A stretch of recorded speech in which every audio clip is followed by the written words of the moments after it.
Hello students. आज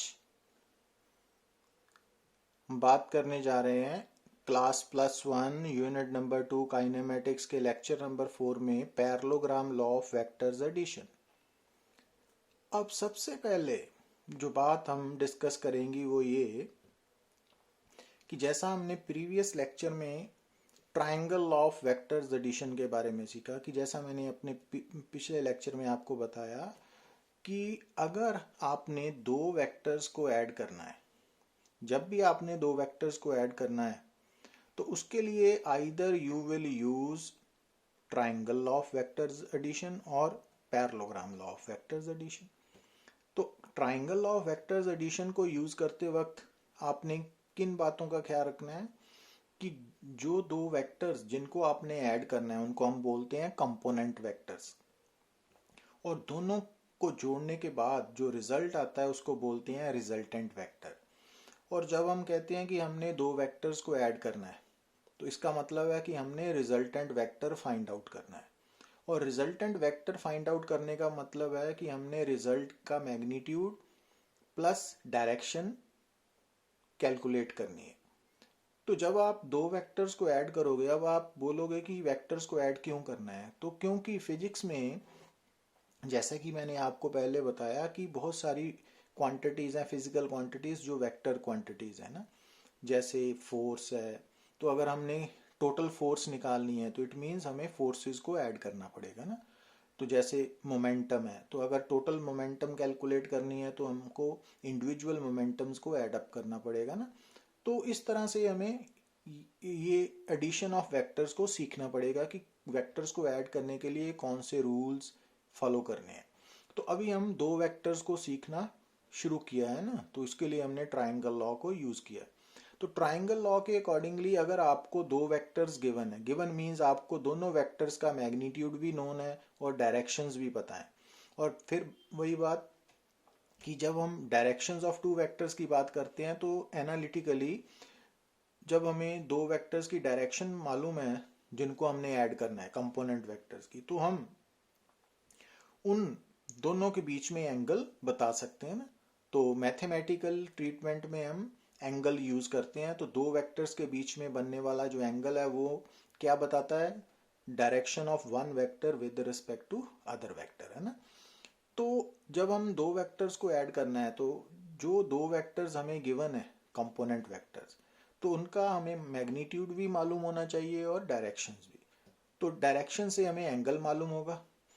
तो अब अगर ट्राइंगल लॉ यूज करना है तो उसके लिए क्या बताया था आपको, तो ट्राइंगल लॉ कहता है कि अगर दो वेक्टर्स को ऐड करना है तो जो फर्स्ट कंपोनेंट वेक्टर है उसके हेड पर सेकंड कंपोनेंट वेक्टर की टेल होनी चाहिए, और उसके बाद फर्स्ट कंपोनेंट वेक्टर की टेल से सेकंड कंपोनेंट के हेड तक आप ऑपोजिट ऑर्डर में एक वेक्टर ड्रॉ करोगे, और वो वेक्टर कंपोनेंट वेक्टर्स का रिजल्टेंट वेक्टर होगा ना। जैसे आप डायग्राम में ये देख रहे हो ना कि अगर ए और बी को ऐड करना है तो ए वेक्टर के हेड पर हमने बी की टेल रखी, और उसके बाद ए की टेल से बी के हेड तक एक वेक्टर ड्रॉ किया, और ये वेक्टर रिजल्टेंट वेक्टर है ना।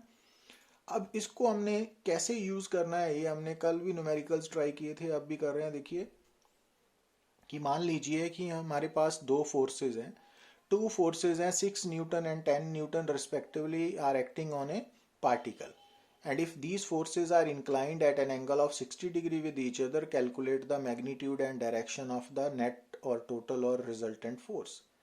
तो इट मीन्स हमें ये दोनों फोर्सेस को ऐड करना पड़ेगा, और अब हमें मालूम है कि फोर्स वेक्टर है ना, तो इनको ऐड करना पड़ेगा मीन्स वेक्टर एडिशन है, और दो फोर्सेस गिवन है तो इट मीन्स दो वेक्टर्स को ऐड करने वाला रिजल्ट चाहिए। तो ट्राइंगल लॉ के अकॉर्डिंगली सबसे पहले हम क्या नोट करेंगे कि हम फर्स्ट फोर्स का सिंबल ले लेते हैं F1 वेक्टर, और सेकंड का सिंबल ले लेते हैं F2 वेक्टर। अब जो फर्स्ट फोर्स का मैग्नीट्यूड है वो है F1 अकेला ना 6 न्यूटन, और F2 10 न्यूटन, और दोनों फोर्सेस इंक्लाइंड है 60 डिग्री, इट मीन्स दोनों के बीच में बनने वाला एंगल है 60 डिग्री। अब हमने टोटल रिजल्टेंट फोर्स निकालनी है, मीन्स दोनों को सम अप करना है ना, ऐड करना है।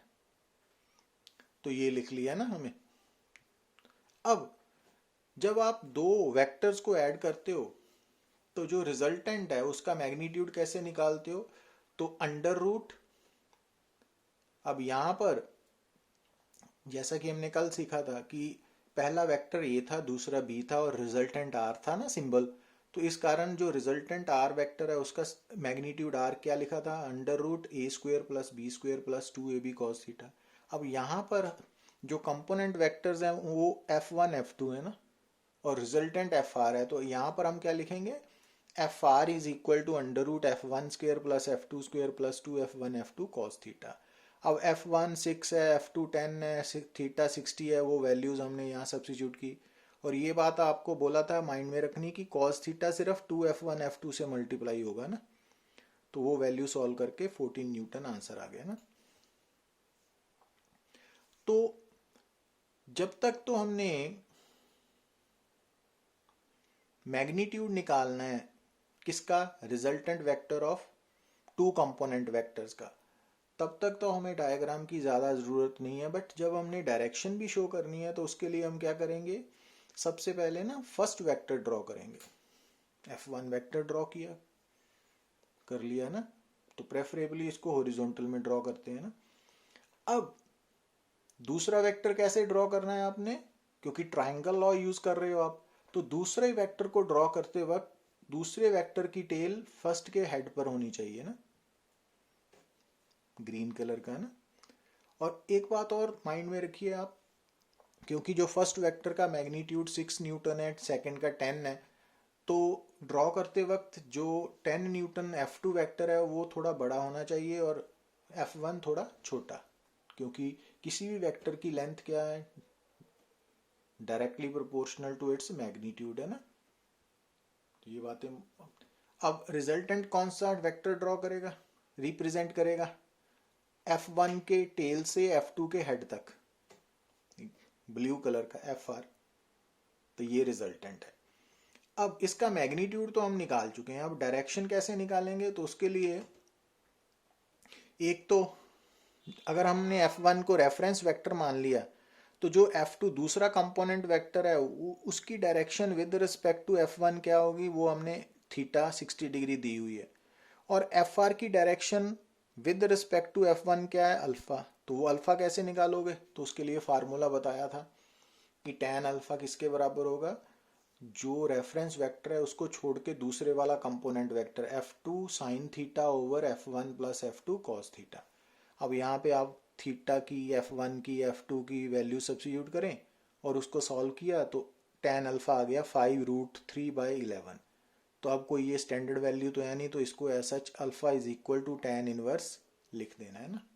तो यहाँ तक आंसर आ जाएगा आपका। मीन्स जो रिजल्टेंट वेक्टर है वो F1 वेक्टर के साथ अल्फा एंगल बना रहा है और अल्फा की वैल्यू ये दी हुई है।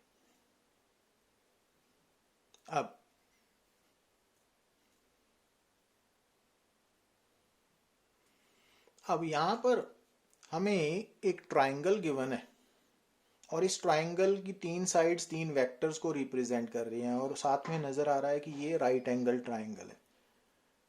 और देखने पे मालूम पड़ रहा है कि जो ए वेक्टर है ना उसका मैग्नीट्यूड भी गिवन है, बी वेक्टर का मैग्नीट्यूड भी गिवन है, हमने सी वेक्टर का मैग्नीट्यूड और डायरेक्शन निकालनी है ना। अब यहाँ देखिए ध्यान से कि ट्राइंगल लॉ के अकॉर्डिंगली अगर आपके सामने एक ट्राइंगल की तीन साइड्स तीन वेक्टर्स को रिप्रेजेंट कर रही हैं और तीनों में से दो वेक्टर सेम ऑर्डर में है और तीसरा ऑपोजिट ऑर्डर में है, तो ऑपोजिट ऑर्डर वाला सेम ऑर्डर्स का रिजल्टेंट है ना। अब इस केस में ए और बी सेम ऑर्डर में है और सी ऑपोजिट ऑर्डर में है, तो इस कारण सी ए प्लस बी है ना। अब it mean C resultant vector है और ए बी कंपोनेंट वेक्टर्स हैं। हमें कंपोनेंट वेक्टर्स के मैग्नीट्यूड्स मालूम है और कंपोनेंट वेक्टर्स आपस में कितना एंगल बना रहे हैं? 90 डिग्री। तो हम सी कैसे निकाल सकते हैं मैग्नीट्यूड? रिजल्टेंट वेक्टर का magnitude under root A square plus B square plus 2ab cos theta. अब ए बी थीटा की वैल्यू पुट की और आंसर 5 आ गया ना। अब अगर डायरेक्शन निकालनी है तो डायरेक्शन निकालने के लिए हमने ए वेक्टर को क्या मान लिया है, रेफरेंस वेक्टर। तो सी वेक्टर की direction with respect to A vector कितना एंगल शो कर दी हमने, अल्फा। तो अब टेन अल्फा की वैल्यू क्या लिखोगे आप, क्योंकि अब रेफरेंस वेक्टर ए है तो बी साइन थीटा ओवर ए प्लस बी कॉस थीटा। अब थीटा भी नोन है, ए और बी के वैल्यूज मालूम है, तो कॉस 90 जीरो होता है, साइन 91 है, तो 4/3 आ गई। तो टेन अल्फा 4/3 है, अल्फा टेन इनवर्स 4/3 है।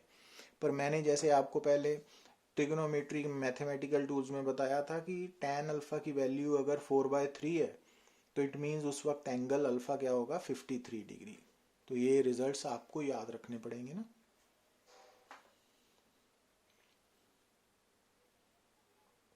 तो ऐसे भी छोड़ सकते हो और ये भी लिख सकते हो ना।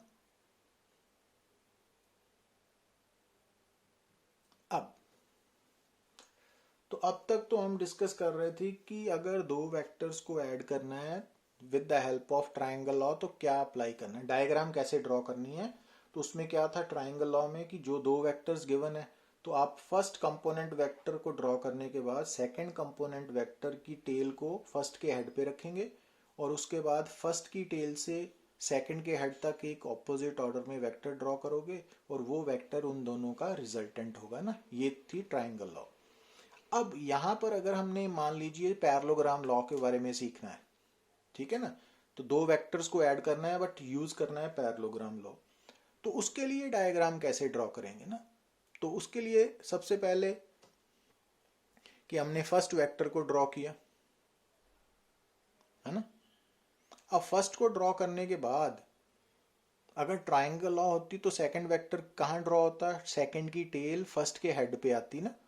पर पैरेललोग्राम में आपने क्या करना है कि फर्स्ट वेक्टर ड्रॉ करने के बाद जो सेकंड वेक्टर है ना उसकी टेल फर्स्ट की टेल से स्टार्ट करनी है। समझ लगी। पैरेललोग्राम लॉ में जिन दो वेक्टर्स को आपने ऐड करना है तो जो फर्स्ट कंपोनेंट वेक्टर है उसको ड्रॉ करने के बाद जो सेकंड कंपोनेंट वेक्टर है उसकी टेल फर्स्ट की टेल से शुरू होनी चाहिए, जैसा कि ये नजर आ रहा है ना आपको। अब इसके बाद आपने, क्योंकि ए और बी कंपोनेंट वेक्टर्स हैं तो इन दोनों के बीच में एंगल कौन सा लोगे आप, जब दो वेक्टर्स की टेल्स कॉमन होती हैं तो शॉर्टेस्ट एंगल जो स्मॉलेस्ट एंगल है ना वो लेना है, बीच वाला एंगल है ना आ गया। अब यहाँ पे एक और रेफरेंस वेक्टर मान लिया ना। अब उसके बाद क्या करना है आपने, पैरेललोग्राम कंप्लीट करनी है, ठीक है ना। तो बी के हेड से एक line parallel to A vector और ए के हेड से एक line parallel to B vector draw की और पैरेललोग्राम कंप्लीट होगी ना। अब इस पैरेललोग्राम का आप नाम रख दीजिए ABCD, नाम रख दिया। तो ये पैरेललोग्राम की दो एडजेसेंट साइड्स हैं, मतलब जो पैरेललोग्राम की एडजेसेंट साइड्स हैं वो ए वेक्टर और बी वेक्टर को रिप्रेजेंट कर रही हैं। अच्छा, अब यहाँ पर जो ए से लेके बी तक लेंथ है, लंबाई है, वो ए वेक्टर का मैग्नीट्यूड है। और जैसा कि हम सब जानते हैं कि पैरेललोग्राम की ऑपोजिट साइड्स की लेंथ हमेशा बराबर होती है, तो इट मीन्स डी से लेके सी तक की लेंथ भी ए वेक्टर का मैग्नीट्यूड लिख सकते हैं ना। और ऐसे ही ए से लेके डी तक की जो लेंथ है वो बी वेक्टर का मैग्नीट्यूड है, मगर इसकी और इसकी लंबाई बराबर है तो बी और सी भी बी वेक्टर का मैग्नीट्यूड ही है। और थीटा यहाँ पे क्या है, ए और बी के बीच में एंगल है और ए क्योंकि रेफरेंस वेक्टर है तो थीटा क्या रिप्रेजेंट कर रहा है, direction of B vector with respect to A vector. अब अगर हमने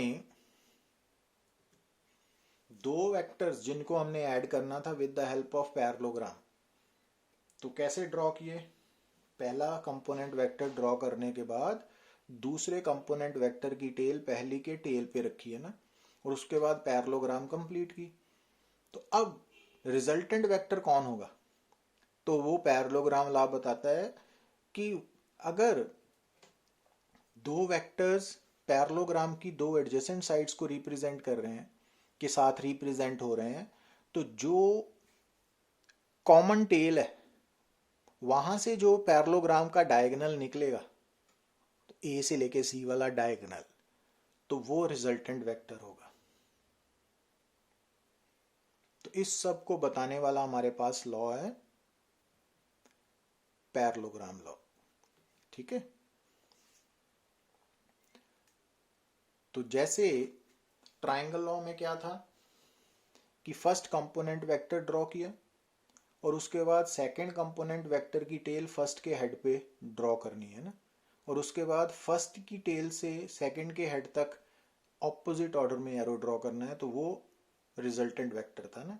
अब parallelogram law of vectors addition में क्या करना है कि जो फर्स्ट कंपोनेंट वेक्टर है उसको ड्रॉ करने के बाद उसकी टेल पर सेकंड कंपोनेंट वेक्टर की टेल रख के ड्रॉ करना है, और उसके बाद पैरेललोग्राम कंप्लीट करनी है। और पैरेललोग्राम कंप्लीट करने के बाद जो जहां पर दोनों कंपोनेंट वेक्टर्स की कॉमन टेल्स है वहां से हमने पैरेललोग्राम का डायगोनल ड्रॉ करना है ना, तो वो डायगोनल रिजल्टेंट वेक्टर होगा। ठीक है, तो अगर ये डायगोनल रिजल्टेंट है तो ए रेफरेंस है, तो ये आर वेक्टर ए वेक्टर के साथ कितना एंगल बना रहा है, अल्फा। तो अल्फा क्या रिप्रेजेंट कर रहा है, direction of resultant vector with respect to A vector.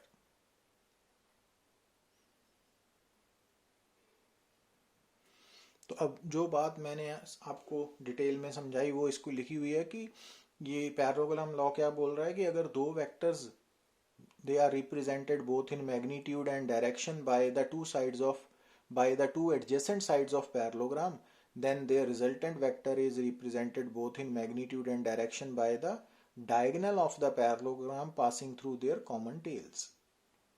ठीक है ना, तो ये याद रखनी है स्टेटमेंट आपने। अब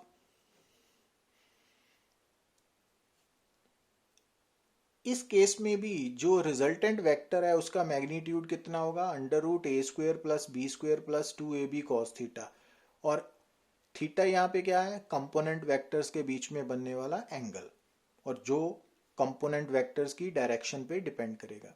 और रिजल्टेंट वेक्टर की जो डायरेक्शन है with respect to A vector, reference vector alpha, tan alpha, वो कैसे निकलेगी, b sin θ/a। Formula same रहेगा ना, ये अभी हम नेक्स्ट लेक्चर में डिराइव करेंगे, तो ये याद रखना है।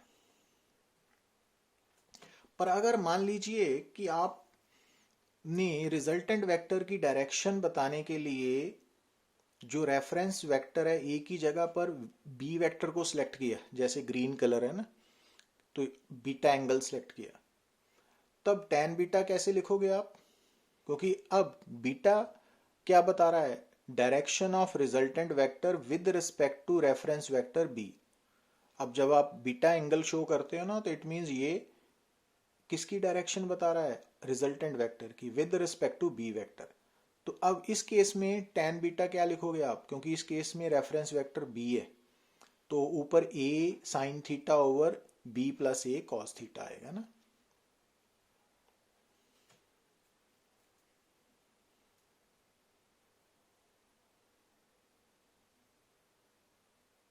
तो पैरेललोग्राम लॉ में आप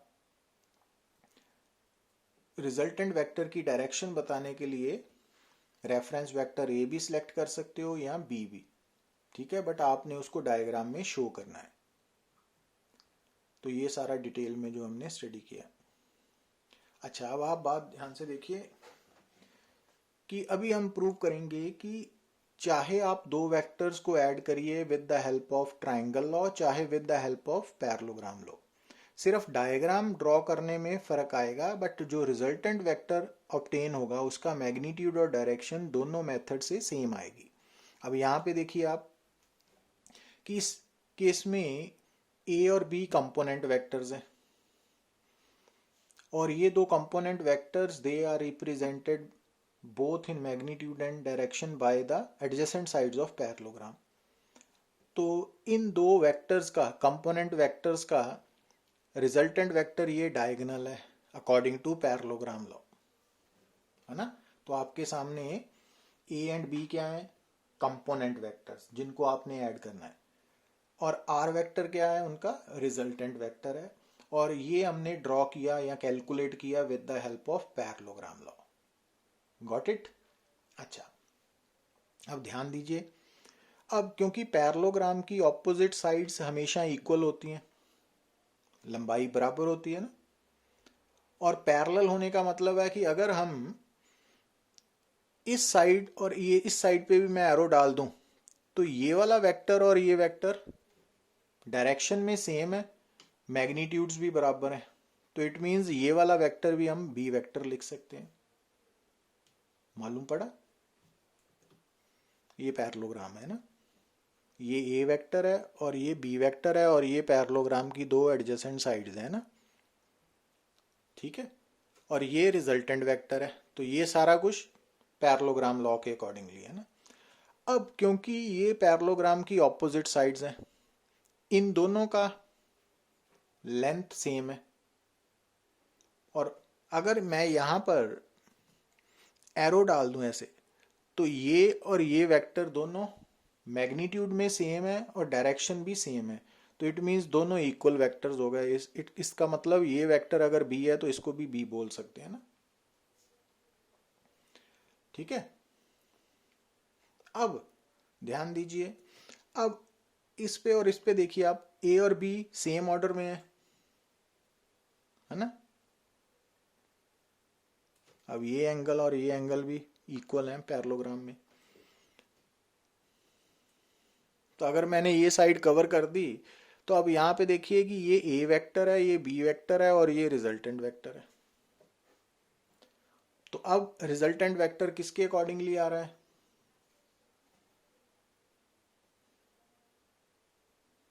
ट्राइंगल लॉ के अकॉर्डिंगली, ठीक है। अब यहां देखिए आप, पैरेललोग्राम है और ये ट्राइंगल वाला केस है, तो ए से लेके सी वाला वेक्टर रिजल्टेंट वेक्टर ही है ना। मींस कि चाहे आप, ये डायग्राम ये बताने के लिए है कि चाहे आप दो वेक्टर्स को पैरेललोग्राम लॉ के अकॉर्डिंगली ऐड करें या ट्राइंगल लॉ के अकॉर्डिंगली, आंसर सेम रहेगा, उसमें फर्क नहीं होगा, बट डायग्राम ड्रॉ करने में डिफरेंस होगा। तो वो आपने डिसाइड करना है कि कौन सा लॉ आपने यूज करना है।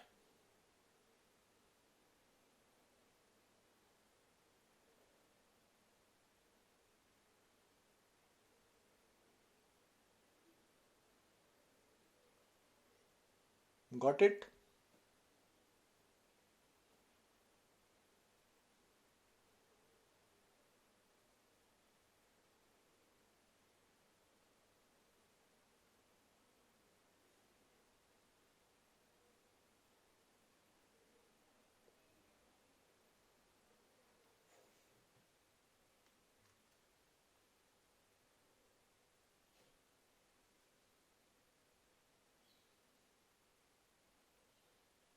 अच्छा,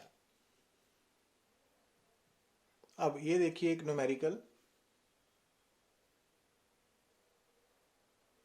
The system is made of two particles possessing linear momenta 12 kg per meter per second and 16 kg meter per second respectively। एक सिस्टम है जो दो पार्टिकल्स का बना है, तो फर्स्ट पार्टिकल की मोमेंटम है 12, सेकंड की है 16। Calculate the magnitude and direction of total momentum if both momenta are orthogonal. क्या मतलब? अब आपको मालूम होना चाहिए कि लीनियर मोमेंटम एक वेक्टर क्वांटिटी है, तो टोटल मोमेंटम निकालने का मतलब है कि हमने फर्स्ट मोमेंटम सेकंड मोमेंटम दोनों को ऐड करना है, ठीक है। तो अब यहाँ पर या तो आप यूज करोगे, अब सिंपल एडिशन तो नहीं ना हो सकती क्योंकि मोमेंटम वेक्टर क्वांटिटी है, तो अब यहाँ तो यूज करोगे स्केलर अपना triangle law of vectors addition, यहाँ पैरेललोग्राम। तो अब देखते हैं, देखिए सबसे पहले तो हमने फर्स्ट क्वांटिटी का सिंबल है P1 वेक्टर, मोमेंटम है ना, दूसरे का P2 वेक्टर, और टोटल निकालनी है, मींस P1 P2 वेक्टर्स को ऐड करना है। अब P1 का मैग्नीट्यूड 12 है, 2 का 16 है, थीटा 90 है ना, ये नोट कर लिया।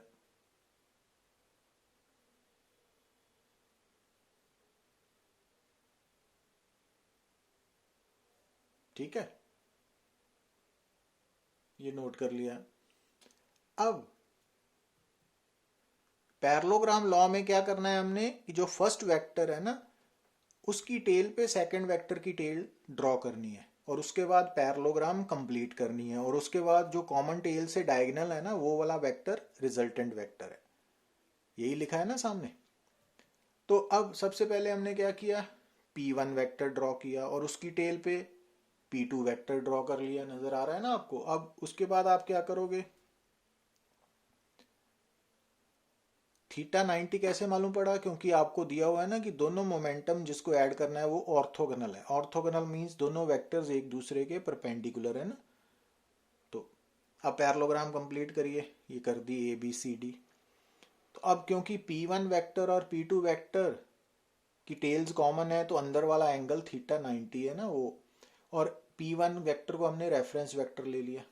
तो अब रिजल्टेंट कौन सा वेक्टर होगा, A से C वाला डायगोनल है ना, जो रेड कलर का है ना। और जो P वेक्टर है, A से C वाला वेक्टर है ना, वो P1 वेक्टर के साथ कितना एंगल बना रहा है, अल्फा, रेड कलर में नजर आ रहा है ना आपको। तो अब P की मैग्नीट्यूड कैसे निकालोगे आप, √P1 square plus P2 square plus 2P1 P2 cos theta ना। तो वो सॉल्व करने पर आ गया 20। और अल्फा निकालने के लिए tan अल्फा कैसे लिखोगे, क्योंकि अब रेफरेंस वेक्टर P1 है तो tan अल्फा क्या बनेगा, P2 sine theta over P1 plus P2 cos theta. अब P1 P2 की वैल्यूज मालूम है तो यहाँ पर भी tan अल्फा 4/3 आ गया। तो यहाँ तो आप आंसर लिखोगे alpha is equal to tan inverse 4/3, यहाँ लिखोगे alpha is equal to 53 degree है ना। ये रिजल्ट याद रखना है। तो ये हमने पैरेललोग्राम। अब इसी को अगर ट्राइंगल लॉ से यूज करना होता तो क्या होता कि आपने P1 पहले वेक्टर की हेड पे P2 की टेल रखनी थी ना, सेकंड की टेल जैसे ये है, और उसके बाद आपने P की टेल से P2 तक ड्रॉ करना था। सिर्फ डायग्राम में फर्क आना था ये, अदरवाइज मैग्नीट्यूड और डायरेक्शन सेम रहनी थी ना। मैग्नीट्यूड और डायरेक्शन सेम रहनी थी। मींस आप जब भी आपने दो वेक्टर्स को ऐड करना है तो उसके लिए या तो ट्राइंगल लॉ यूज करो या पैरेललोग्राम लॉ, ठीक है। तो ट्राइंगल लॉ में आप फर्स्ट वेक्टर के हेड पे सेकंड की टेल ड्रॉ करके और फर्स्ट की टेल से सेकंड के हेड तक ऑपोजिट ऑर्डर में वेक्टर ड्रॉ करो, वो रिजल्टेंट होगा। और पैरेललोग्राम लॉ में आप फर्स्ट कंपोनेंट वेक्टर की टेल पे सेकंड कंपोनेंट वेक्टर की टेल ड्रॉ करो और उसके बाद आप पैरेललोग्राम कंप्लीट करके जो कॉमन टेल से डायगोनल है वो रिजल्टेंट होगा ना। तो ये विद प्रैक्टिस मालूम पड़ेगा, ठीक है। अब इसको हम नेक्स्ट लेक्चर में फर्दर एक्सप्लेन करेंगे। और ये रिजल्ट्स जो हमने यूज किए हैं ना कि रिजल्टेंट का मैग्नीट्यूड है √A² plus B² plus 2AB, ये आया कहाँ से है, तो उसको हम डिराइव करेंगे। तो और ये भी हमने सीख लिया कि पैरेललोग्राम लॉ और ट्राइंगल लॉ में रिजल्टेंट वेक्टर सेम ही होगा ना। तो वो डायग्राम से मैंने क्लियर किया था आपको। So thank you very much.